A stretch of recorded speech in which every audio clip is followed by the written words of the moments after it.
Noticed that there were 17 registrants.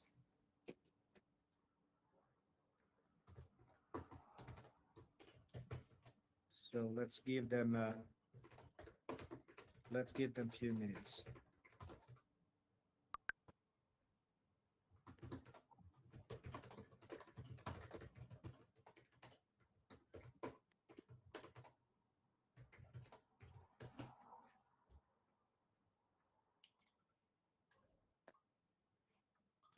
Just getting my camera ready.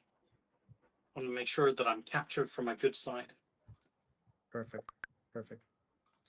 Yeah, now I can see that we are getting more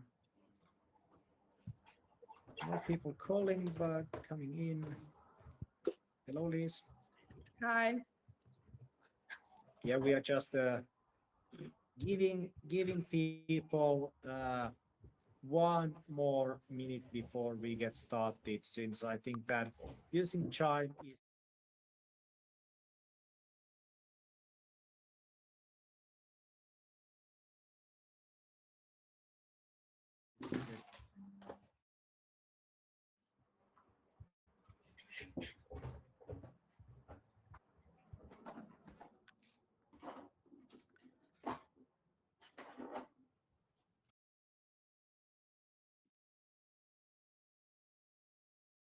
yeah, 30 more seconds, then we will kick off.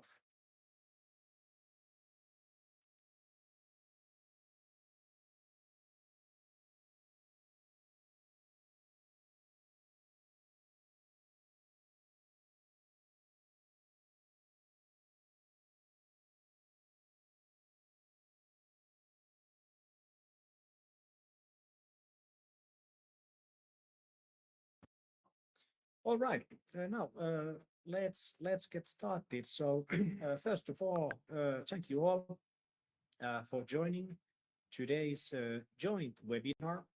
Super excited to get this organized together with EdTech Estonia and together with Stand. I'm Tuomas Matilainen from Amazon Web Services. Basically, in a short, my role is to make sure that AWS, aka Amazon Web Services, provides Estonian and Baltic EdTechs all the resources when it comes to cloud computing, what that they need in order to grow and improve their services. So basically, I'm always the first point of contact. Today we are talking about AI and machine learning in education.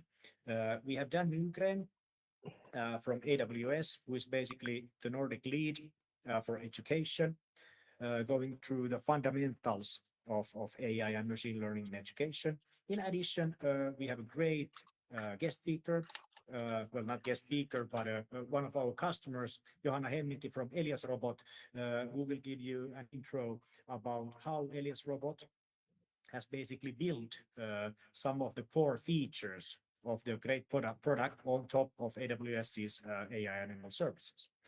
Then we have Stand.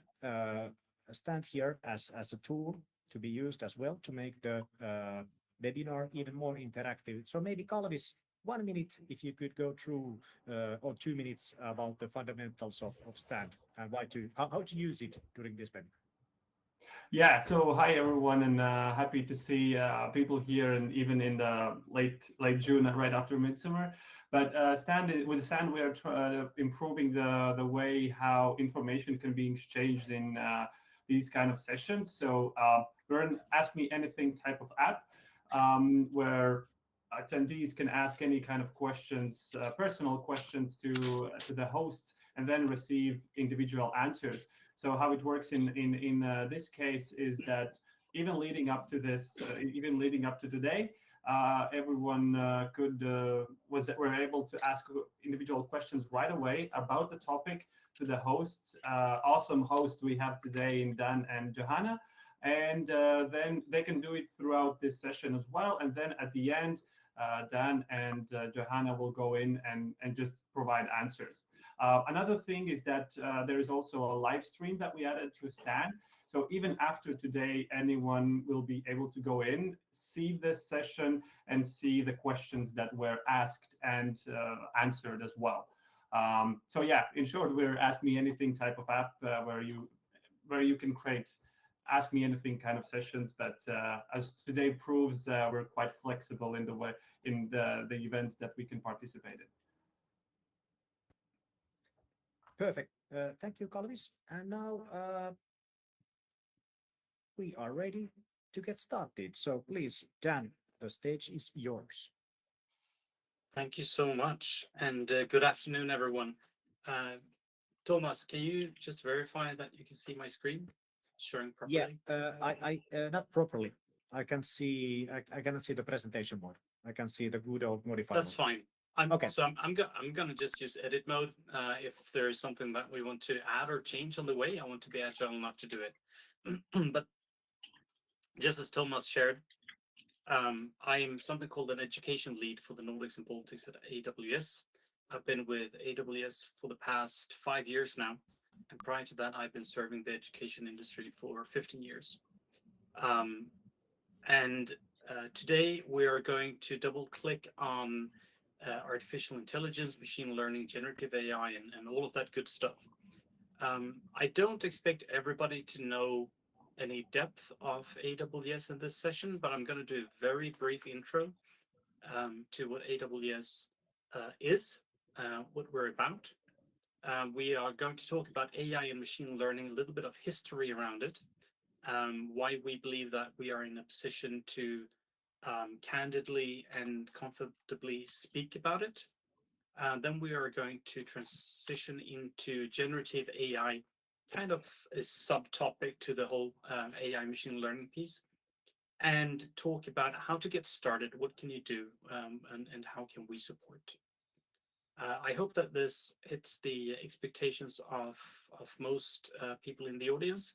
If you have questions, then please write them in Stand, just as was discussed now, and we will make sure that we will cover it. I have gone out on a limb here and chosen to have a 27-slide presentation for a 30-minute slot. So I'm going to go fast, which is why it's good if you write your questions in Stand rather than bringing them up as we present. So first of all, Amazon Web Services is part of Amazon, but it is the part that only looks at the technology and how to provide services to other businesses. So Amazon was founded back in '95, and just after the 2000s, we realized that what we built to serve the e-commerce piece of our business wasn't just suitable to continue and allow innovation. So we had to rethink our architecture and the technology that we were using.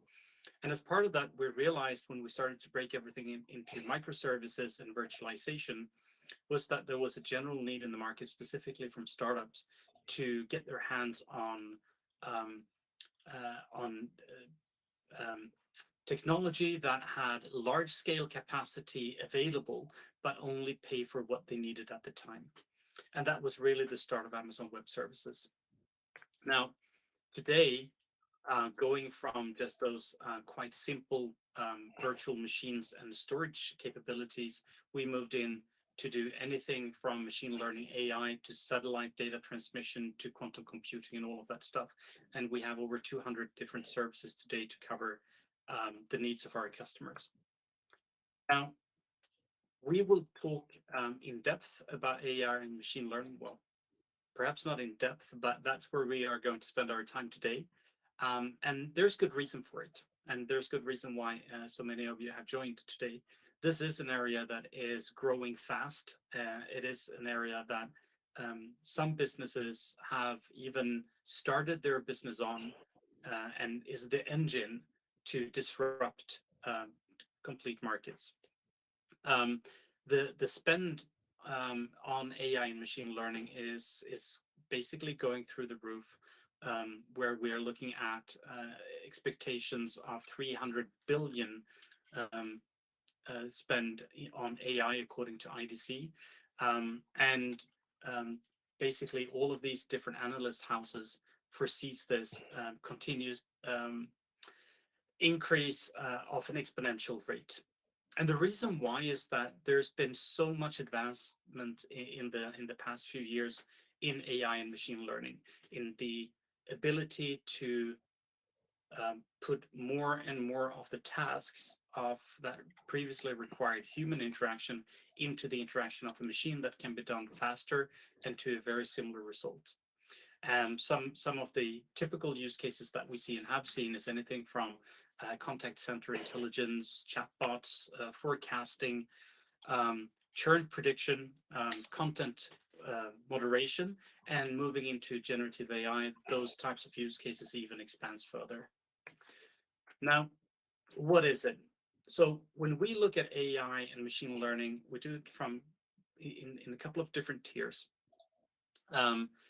What we have chosen to do is to create a built-up stack, so to speak, of how we can support you to enable the use of machine learning and AI in your business. In the very bottom, we have the frameworks and infrastructure. So the frameworks would be the ones such as PyTorch and TensorFlow, which are frameworks for building machine learning models. Supporting that requires also some specific hardware, many times GPU intensive compute, to really spin those large amounts of data that is required when you train your model. So we have spent a lot of time in trying to figure out how we can provide capacity at a lower cost than otherwise would be possible. That has led us to not only make significant partnerships with the GPU suppliers, but it also has put us into the business of creating our own silicon, so our own hardware, to support some very specific types of training and inference. So that is the very bottom layer, which requires basically you being a data scientist to work on creating the model and getting value out of it. The second level is what we call platform, machine learning platform level, which is our platform is called SageMaker, and it covers tons of different capabilities that is supporting you depending on the type of machine learning that you're looking at doing. It doesn't require you to be data scientist, but it requires you to have some good understanding of what it is that you want to do, and that you understand the impact of the data that you put into your work. But SageMaker really relieves that foundational, in-depth knowledge of how the machine learning actually works. It is also a managed service, which helps you to not have to think about what type of instances or what type of capacity that you will need, but you can basically form that yourself, just saying that this is my data, this is the output that I'm looking for, and have SageMaker do the work for you. The very top layer is basically for developers. It's what we call AI services. It's pre-packaged, pre-trained models to do very specific tasks. It goes from everything from language translations to speech to understand the spoken language like we have with the licks. It has Amazon Comprehend, which is able to read out a text and understand not only what it says, but also the sentiment of it, so that you can see if you are reviewing a text, you can see what is the likely type of mode that the person was who wrote the text.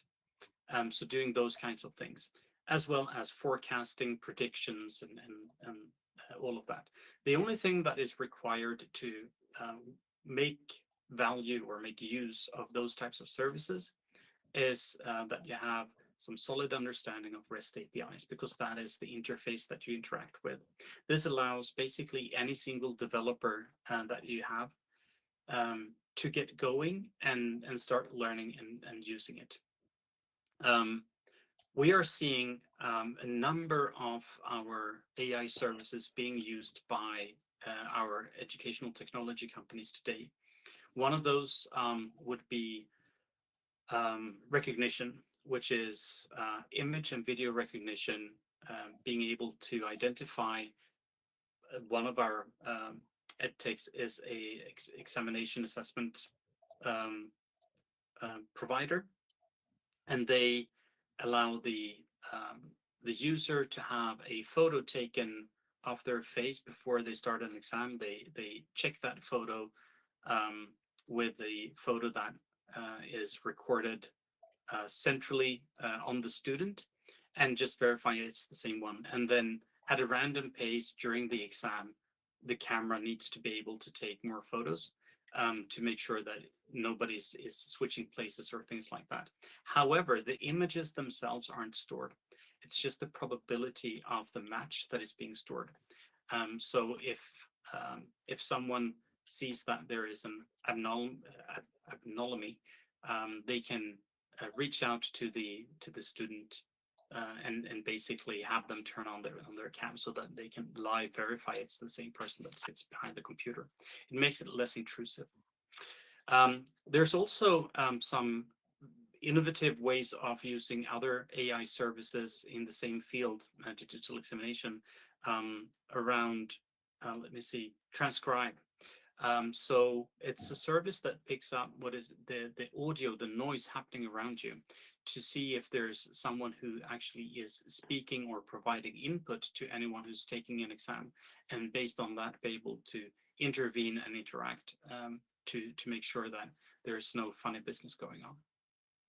So these are the different levels that we have in our AI and machine learning stack. Now, as I said, this is an area that we've been working with quite some time. When we look at Amazon, this is something that we've done for over 20 years. A lot of the success that comes from Amazon.com has come from automation and machine learning and AI. Our warehouses are to a very large extent completely dependent on the AI predictions and the machine learning and the autonomous vehicles that drives around fetching things in there. So we do have a long set of history supporting these kinds of things coming from Amazon, which is also one of the largest AWS customers that we have. But this is not only coming from Amazon. We have more than 100,000 customers today who are using machine learning on AWS. In fact, when it comes to TensorFlow, one of those frameworks, which is the most common one, 80% of all of the machine learning that is being done in the cloud on TensorFlow runs on AWS. So we have a long set of history around this. Now, I know that there's a lot of interest around AI, and I even have customers who share that somebody has come to them, like a board member or a higher leader in the organization, saying, we need to do something on AI, you go figure out what, which is an interesting concept. However, there are some things that we can do to support on that too. So we have something called AI Explorer, which is a website where you can go and start reviewing and looking at different use cases. What has other people done already? What is possible? And get influenced by that, and also inspired, and eventually help you with your own innovation using AI to move forward. So I would strongly encourage you to go in and just check it out. There are several things for the education sector there. Now, all of this shifts and trends in AI has also put the spotlight on what is important when we deal with things that have a lot of power in it. We need to act responsible around it. Now, we obviously promote responsible use of AI, but it's also important to understand what that is. From our end, it's divided in some different areas. One of them is, for us, it's important to democratize the opportunity for people to use AI. So that's one aspect. The other aspect is also to make sure that we have all of the security options and abilities when you build your solution, so that you don't put AI in work while exposing perhaps data privacy issues for your users. The last thing that I think is important to emphasize as well is that it's important who owns the data and where the data is located. And so we believe that it's important that you bring the model to the data, not the data to the model. It means that if we bring the model to the data, you're in control of everything that you want to do with it and how it is being used. With our AI services, we do have an option for our customers to allow metadata to flow back into AWS to help us improve it, but you can also turn that off immediately and make sure that no data is ever being published back to AWS. And we're also very transparent on which services that has that ability and not. The last piece that I wanted to touch on was generative AI, because when we think about that responsibility and the importance of it, this has been risen even higher as generative AI has been a common thing for people to know about. So I think it was with the breakthrough of ChatGPT in late last year, when the public was made available of what is actually possible with the large foundation models. So what is generative AI? It is an evolution of what we've done for quite some time.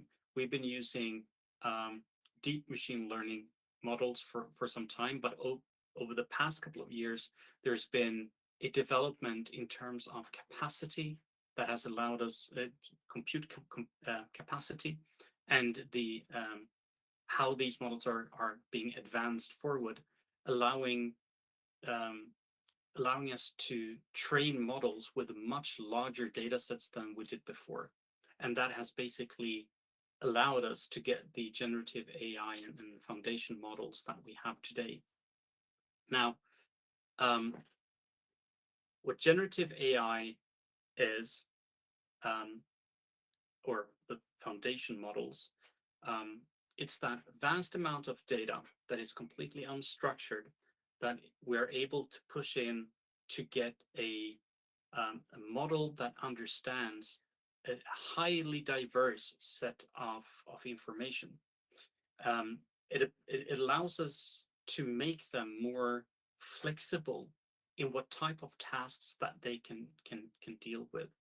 So with the AI services that I discussed earlier, like Translate or Comprehend, those are AI services that are very, very specifically trained to do one thing. The generative AI foundation models are much broader, so you can put much more complexity into, or a lot more ambiguity into what you want them to do. So when we look at the differences between the generative AI and the traditional machine learning models, it's about the specificity of what you're trying to do from the very beginning. So you have label data. When you do the traditional machine learning, you mold that into the machine learning model, and then you put that to a specific task. So that may be text generation or information extraction, something like that. What we do with the generative AI foundation model is that we have unlabeled data that we pre-trained in excessive amounts, creating into one large foundational model that then allows for a lot of different tasks to be solved through it. So it can adapt itself. But foundation models is not just one size fits all. It still has different areas of focus normally. So you would have text to text, text to embeddings, multimodal, which would allow you to have images as part of what you're requesting the model to do for you. So you could have not only creating an image, but you can have a foundation model create a small video for you as well. And this is just getting more and more specific as we go. So I'm gonna just jump forward a little bit. So what we are looking at, again, we're looking at democratizing the use of generative AI moving forward. Now, to do so, we have identified that there's 4 main things that are important for our customers. We need to create it easy for them to get access to and build with foundation models. When doing so, they need to do that in a cost-efficient way. So we need to make sure that the infrastructure that we put in use and make available for you is at an acceptable level, so that you can afford to do what it is that you want to do with the foundation model. We want to also see in what way you can faster or enable yourself to make use of AI-powered applications. So Code Whisperer is an example of that, one of our services to help you to improve your coding. And then we have the flexibility that it needs to be your choice which models that you want to use.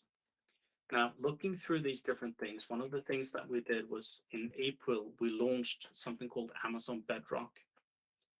This is a product that is in private preview, which means that you need to request access to it. And if you're interested, you have a good use case, please do so. Reach out to Thomas, and he'll going to support you going through the process. But basically, it is a managed service allowing you to get access to a number of different a number of different foundation models, both the ones that are open source, but also ones that are proprietary, and allowing you to, in a much easier interface, get value out of those foundation models into your application. The other thing, gonna move forward. The other option for you is to use SageMaker Jumpstart. It's one of those SageMaker family capabilities that we have, allowing you to access numerous of open source foundation models. And as a matter of fact, you can actually choose to use whatever open source from Hugging Face that you want. And that is a good starting point if you want to explore different types of foundation models to use in your applications. And the last bits and pieces that I want to leave you with are two things. One is, when you work with foundation models, you can absolutely use ChatGPT with your AWS application. That works perfectly fine. It's just that it's not going to be something that you run within AWS. It's something that you would run from Azure. But you can use the results out of it into your application. We do, however, believe that it is important that you bring your model to your data and not your data to your model. We believe it's important that you own your data and that you feel confident what is happening with it and where it stays. And that is what we offer with both the Bedrock and the SageMaker Jumpstart. The number of use cases that I've heard over the past few weeks is quite immense. There's some very quick traditional ones, which is, gosh, we have a lot of content here and we need a quiz. Can we just get that quiz generated for us? Yes, absolutely. That's kind of one of the textbook examples of using generative AI in a smart way. But there's plenty of others. We have a project in Sweden with higher education where they use something called Q&A bot from AWS, who's also looking at using generative AI to ease up the conversation a bit. And what they're looking at is, the first focus of them is, how can we get the foundation model to be fine-tuned into using the language, so the way that we communicate from the university, so that is stringent with how we want to be viewed at. And so they're going in that route rather than just doing a Q&A database, which is otherwise the normal thing with the chatbots. We have engaged in several conversations with many EdTechs over the past couple of months. If you want to have a sit down and talk about some ideas that you have and get some input, we would be happy to engage with that. There's also a couple of things that you can do if you have some good ideas, you want to try something out, please let us know, and we'll see how we can support your proof of concept. But we are also going to have open what we call immersion days on generative AI, allowing you to get your hands dirty, or whoever within your company who's the one that would get dirty hands, to get you a guided tour on getting your first interaction with generative AI and understanding what the options and opportunities are within the AWS platform. I don't have the dates yet. It's finalizing right now, but we do know that there's going to be something in July, August, and September. So we will be sharing those dates with you later during this week. So that said, 25 minutes, 27 slides. It's a new record for me, but thank you. If you have questions, please enter them into Stand, and I will delightfully respond to any of them after this session is done. Thomas? Great. Yes, thank you, Dan. I'm wondering if can you see me? I cannot see myself. Yes, I see Okay, you. okay. Looking good. Yeah, thank you, summer show. A question to Janus. Unfortunately, we haven't recorded this session, but as Dan mentioned, I'm more than happy to get in touch with you and with your team to discuss, all the potential use cases and even the questions you might have at the moment. But hey, thank you so much, Dan. Now let's move forward to kind of one step more practical presentation. So basically, Johanna Hemminki from Elias Robot. Now the stage is yours. Thank you. Thank you, Thomas. It's great to be here. Just one moment, I will share my screen.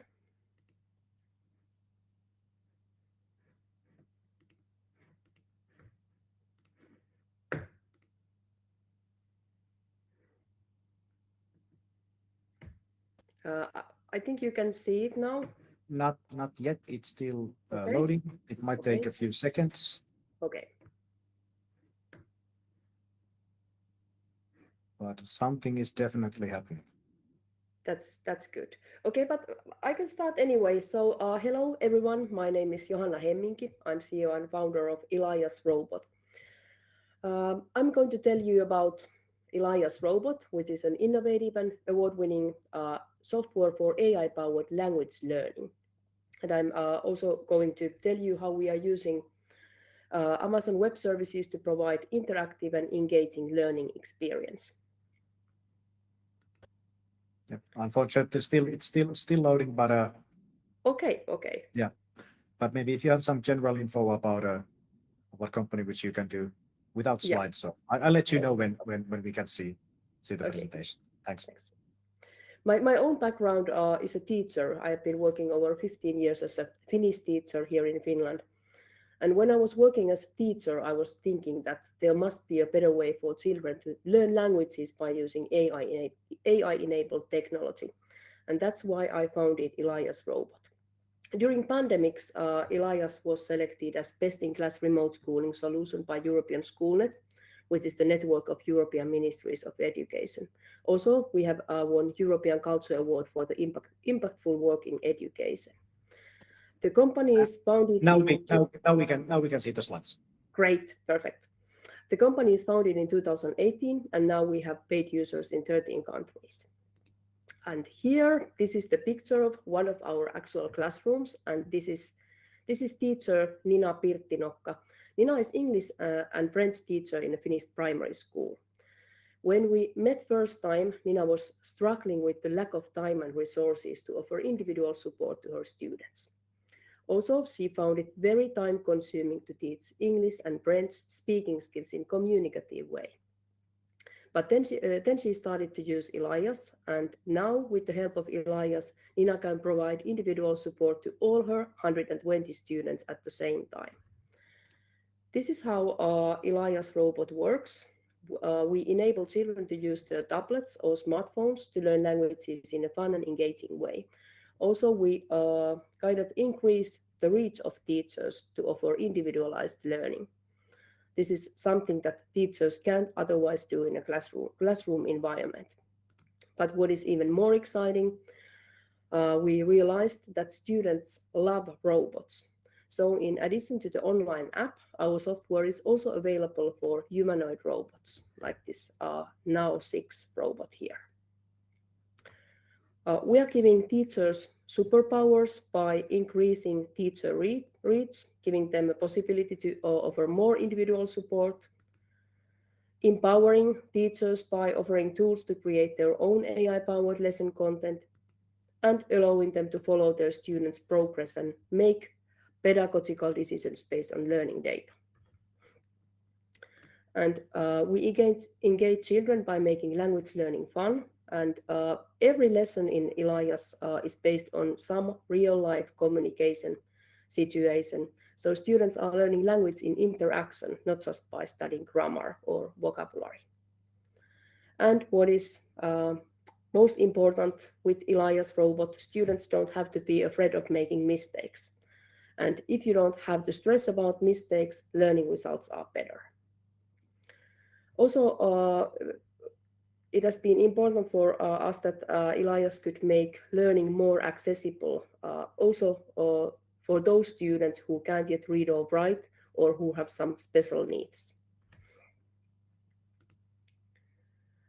What is different compared to many other language learning apps? We are focusing on speaking skills.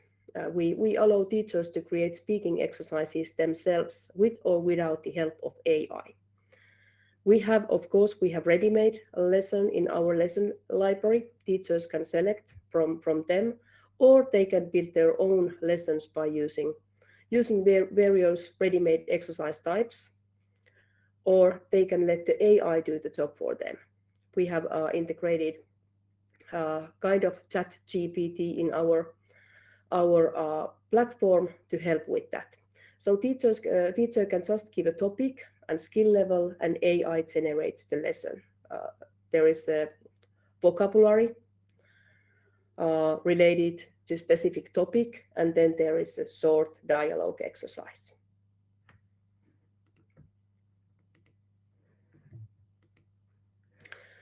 Research shows that Elias robot is a powerful learning tool, and according to the research conducted by University of Tampere in 2020, Elias increased the motivation to learn languages and made students speak more foreign language in the classroom. And this is what we think. The only way to learn a new language is to speak it. As I said before, what makes us different from many other language learning apps is interaction.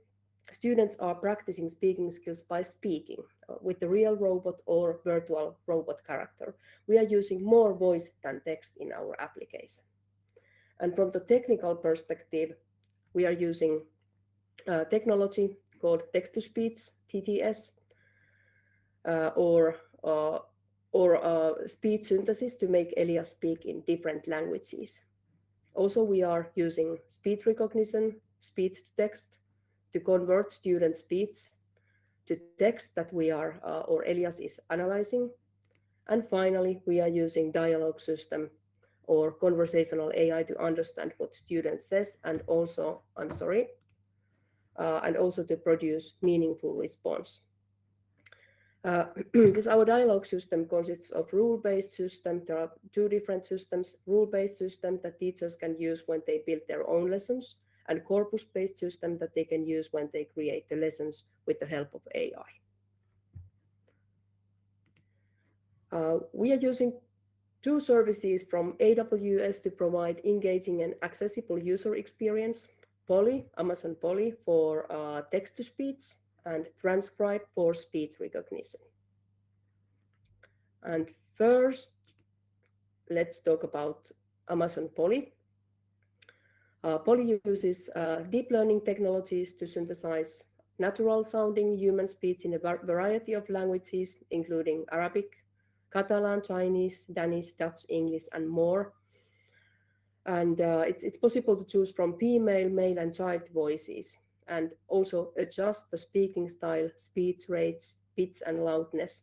There are both standard TTS and neural TTS options available, so you can choose the level of naturalness that works best for you. And I'm sorry, it is also possible to develop a brand voice that is tailored just for your needs. For us, it was important that we could use the voice that is suitable for the tiny and cute robot character that is suitable for its personality. So we were glad to notice that Polly included also child voices, and we were able to find a perfect voice for Elias. Then Amazon Transcribe.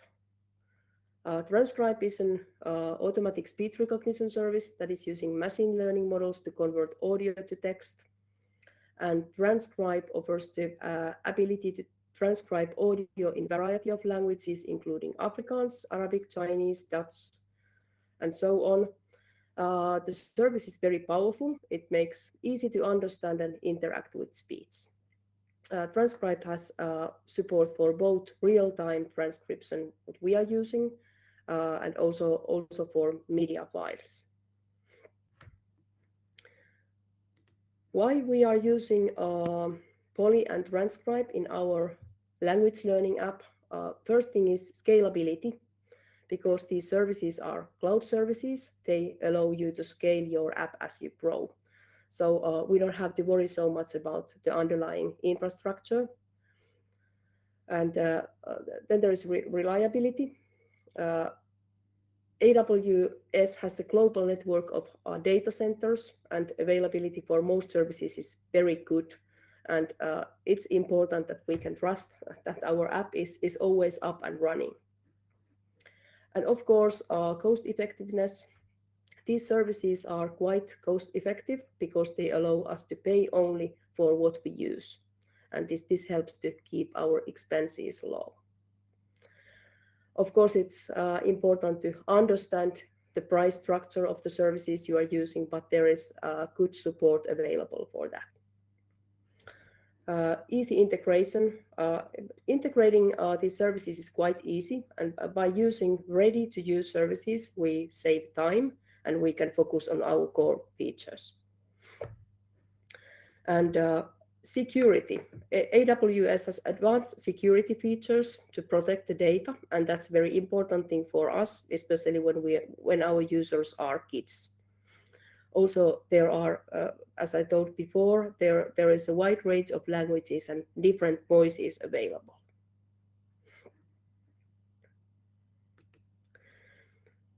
I also thought to say a few words about the exciting future of TTS and speech recognition technology.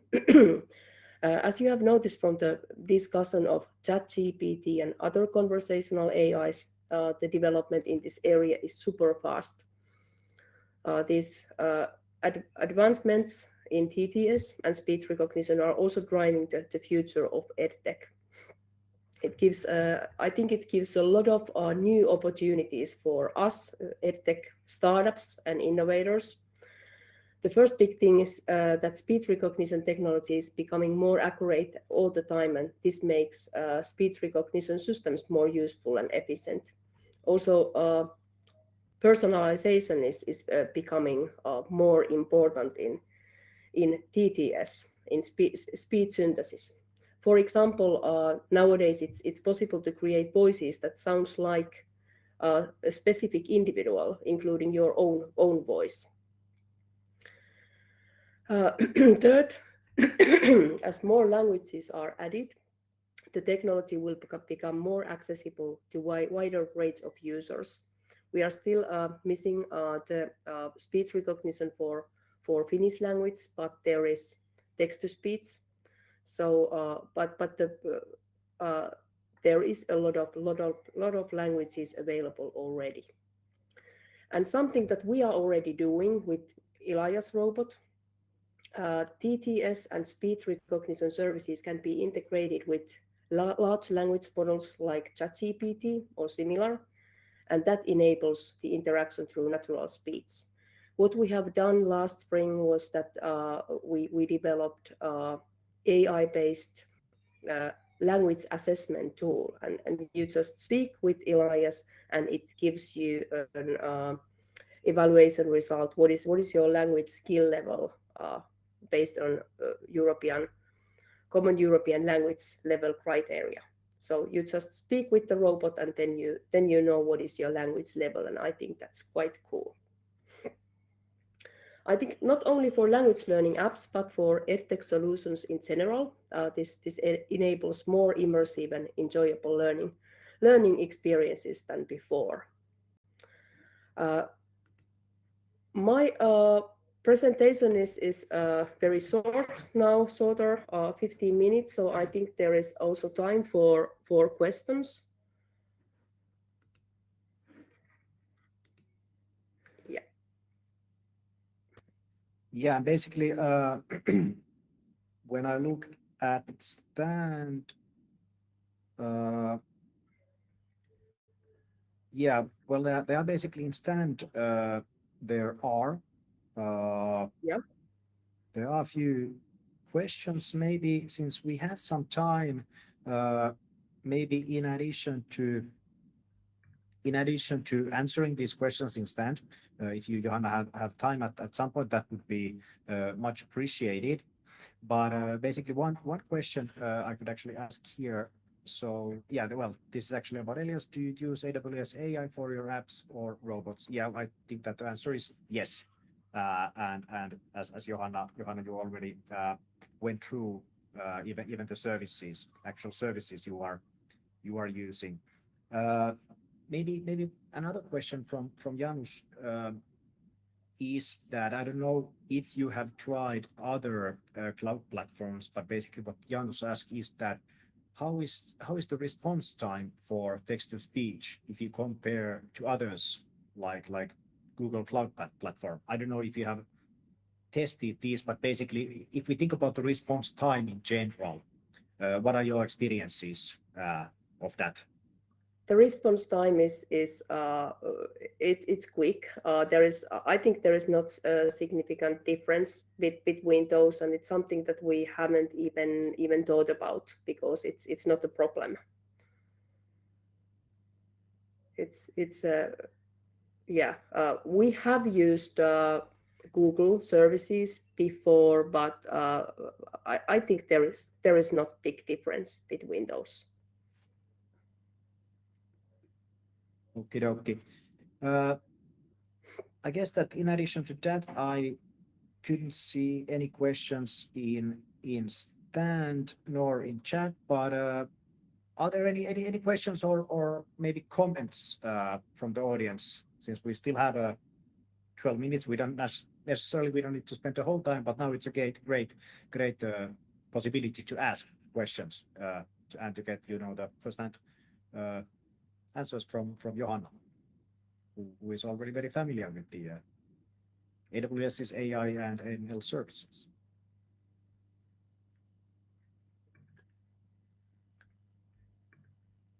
Rather quiet. Okie dokie. But anyway, hey, thank you all. Thank you, Dan. Thank you, Johanna. Thank you, Kalvis from Stand, and naturally thank you, Krislin from EdTechs Estonia, and most of all, thank you, dear audience, for participating this webinar. And naturally, in the future, we are happy to organize similar sessions. We can even organize the same session with similar content in somewhere around fall, since as we know, this timing may not be may not be the easiest one, since midsummer has already gone and holidays are coming as well. But so I just wanted to jump in and say one thing here. So when we talk about AI and machine learning, it is a topic that goes to a certain amount of depth, and all based on where you are on your journey on exploring these types of services, you will have different questions. We would be more than happy to set up a more in-depth session, not necessarily going all the way into a hands-on session like we do in an immersion day.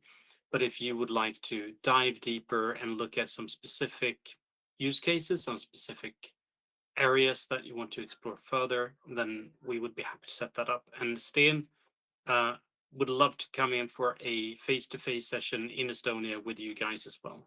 So we're all open to that too. Yeah, thank you, Dan. And as I already mentioned, basically, and I think what Dan also mentioned. So whenever you have any questions about AI/ML on AWS or anything about AWS in general, there is my email address in the chat. Please reach out to me with very low constraints. There are no constraints to reaching out to me, and I'm happy to take it further to have a discussion with you and about your business and about the technical opportunities, technology opportunities where AWS could help you to reach your targets more effectively and more efficiently. All right, but hey, thank you all. Wish you a great summer, and I'm actually happy to follow up with all of the participants on one-to-ones, maybe after the holiday. All right, hey, thank you all, and let's keep in touch. Thank you all. Thank you, Bye-bye. Thomas. Bye bye. Thank you. Bye. Thank you. Bye.